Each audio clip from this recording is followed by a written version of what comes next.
Assalamualaikum warahmatullahi wabarakatuh. Saya Puji Hastuti dari kelas MJ 701 Prodi Manajemen. Dalam mata kuliah Manajemen Investasi akan membawakan presentasi analisis portofolio saham dengan metode CAM dan Markowitz.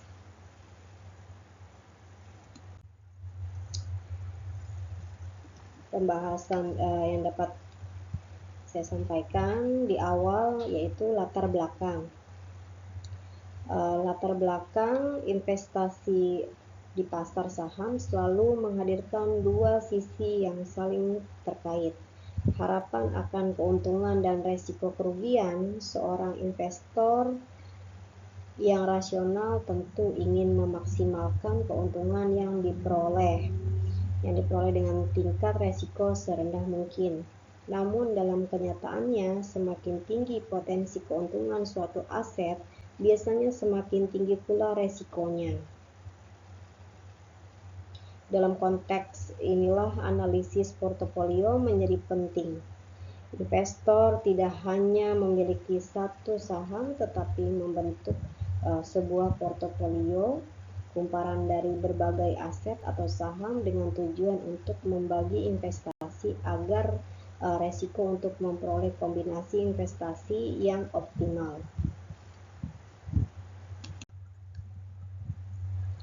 Tujuan pada konsep dasar CAM adalah mengukur sebuah saham berdasarkan resiko untuk mengetahui apakah saham layak dibeli atau tidak berdasarkan hubungan antara resiko dan keuntungan. Sedangkan Markowitz adalah gabungan beberapa aset untuk mengurangi resiko. Tujuannya untuk membentuk keuntungan tertinggi dan mendapatkan resiko serendah mungkin. Tujuan analisis portofolio adalah menemukan kombinasi investasi yang memberikan hasil tertinggi dengan resiko serendah mungkin sesuai profil investor. Pada penerapan teori keduanya di dunia nyata, perusahaan memakai CAM dan Markowitz untuk mengevaluasi kelayakan investasi, proyek baru, dan investor menggabungkan saham, perbankan, teknologi, dan barang konsumsi agar resiko tersebar. Teori portofolio modern Markowitz dikembangkan oleh Harry Markowitz pada tahun 1952. Teori ini menjelaskan bahwa investasi harus dilakukan pada kombinasi berbagai aset, bukan hanya satu saham, untuk mengurangi resiko. Teori ini menjelaskan pentingnya agar resiko total investasi bisa ditekan tanpa harus mengorbankan keuntungan. Dan selanjutnya teori model CAM, Capital Asset Pricing Model, dikembangkan oleh William Sharpe pada tahun 1964. CAM adalah metode keuangan yang digunakan untuk mengukur keuntungan yang wajar dari suatu aset investasi berdasarkan tingkat resiko sistematisnya. Berikut perbandingan Markowitz versus CAM. Ada beberapa aspek yang menjadi konsen, yaitu aspek dari tujuan, fokus resiko, pendekatan, data yang dibutuhkan, output yang dihasilkan, kelebihan, keterbatasan, penggunaan umum. Pada aspek tujuan di teori Markowitz yaitu menyusun portofolio optimal dengan resiko minimum dan keuntungan maksimal. Sedangkan di model CAM menghitung keuntungan wajar saham berdasarkan resiko sistematis. Lalu pada aspek fokus resiko di teori Markowitz adalah resiko total sama dengan sistematis plus tidak sistematis sama dengan diversifikasi. Sedangkan pada teori model CAM adalah resiko sistematis saja. Di aspek pendekatan pada teori Markowitz adalah kombinasi antara aset kombinasi antar aset untuk mengurangi resiko. Sedangkan teori model CAM adalah hubungan antara resiko dan keuntungan pasar. Dan aspek data yang dibutuhkan di teori Markowitz adalah keuntungan historis, variansi, covariance antar aset. Sedangkan di CAM adalah keuntungan pasar, keuntungan bebas resiko. Dan aspek output yang dihasilkan di teori Markowitz adalah portofolio efisien atau efisien frontier. Sedangkan di teori model CAM itu adalah mengharapkan keuntungan saham.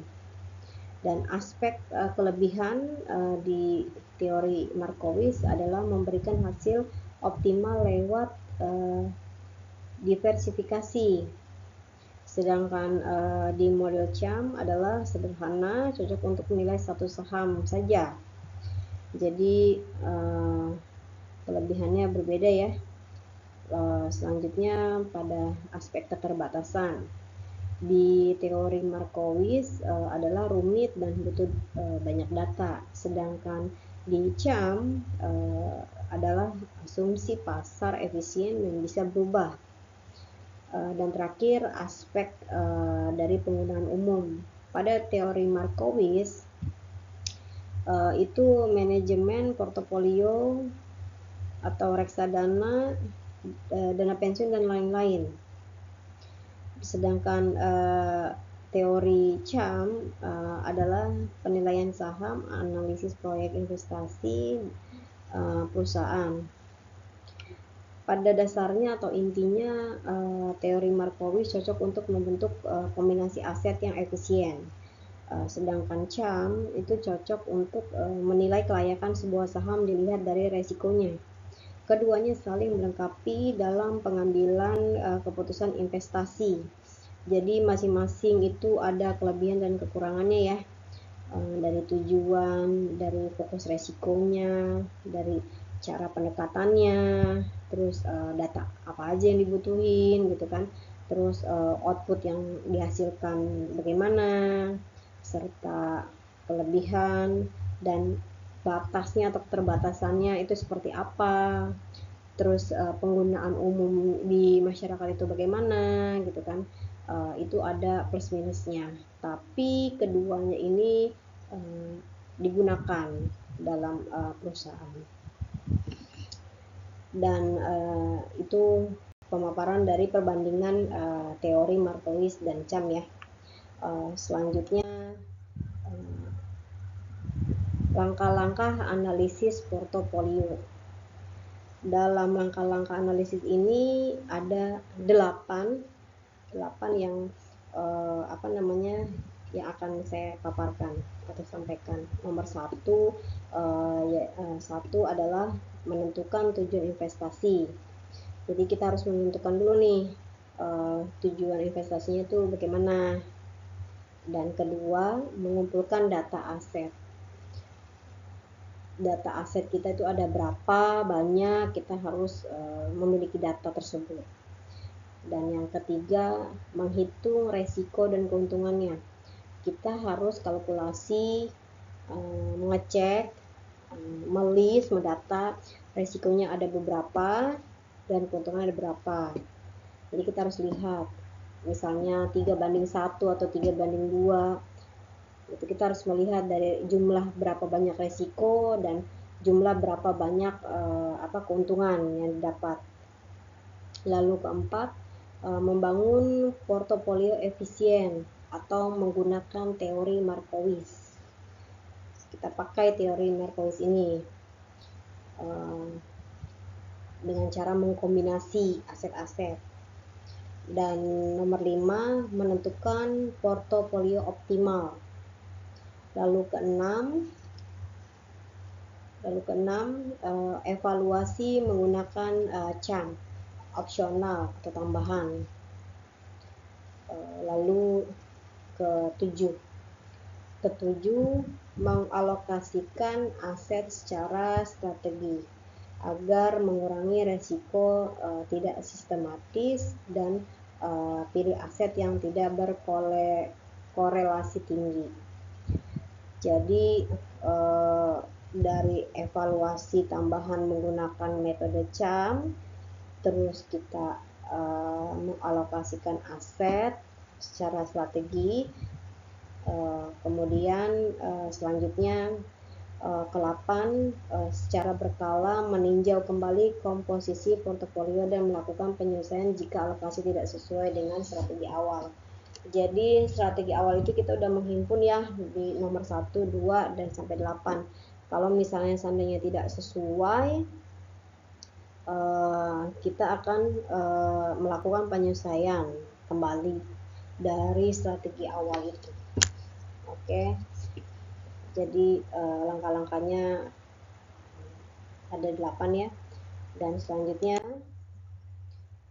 selanjutnya akan saya jelaskan untuk detail dari kelebihan dan keterbatasan metode Markowitz. Kelebihannya dari metode Markowitz itu terdiri dari yaitu menggabungkan berbagai aset untuk menurunkan resiko total. Kemudian menggunakan data nyata, return, variansi, kovarian untuk membentuk portofolio efisien. Kemudian menunjukkan pilihan terbaik antara resiko dan imbal hasil. Lalu bisa digunakan untuk berbagai jenis aset seperti saham, obligasi, reksadana, dan lain-lain. Itu beberapa kelebihannya. Dan keterbatasannya terdiri dari bergantung pada data masa lalu, variansi dan kovarians yang belum tentu mencerminkan masa depan. Lalu perhitungannya rumit dan butuh software atau metrik computation atau terutama untuk banyak aset. Dan kemudian menganggap semua resiko termasuk yang bisa didiversifikasi sebagai relevan. Dan selanjutnya metode CAM, capital asset pricing model. Kelebihannya terdiri dari sederhana dan praktis, mengukur hanya resiko yang tidak bisa dihindari lewat diversifikasi, banyak digunakan di dunia keuangan, investasi, dan penilaian proyek. Dapat digunakan untuk mengevaluasi apakah saham over value atau under value. Kemudian untuk keterbatasan yaitu mengasumsikan investor rasional. Pasar sempurna tidak selalu realistis. Nilai bisa berubah dari waktu ke waktu, mempengaruhi akurasi estimasi. Estimasi keuntungan pasar masa depan tidak selalu akurat.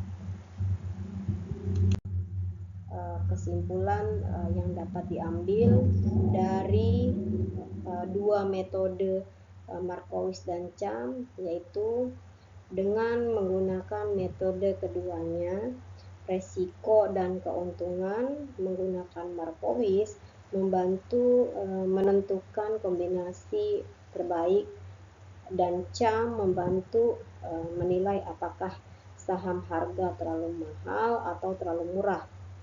Kombinasi keduanya meningkat kualitas keputusan investasi. Jadi keduanya ini dari teori Markowitz dan CAM itu sangat diperlukan dalam suatu perusahaan.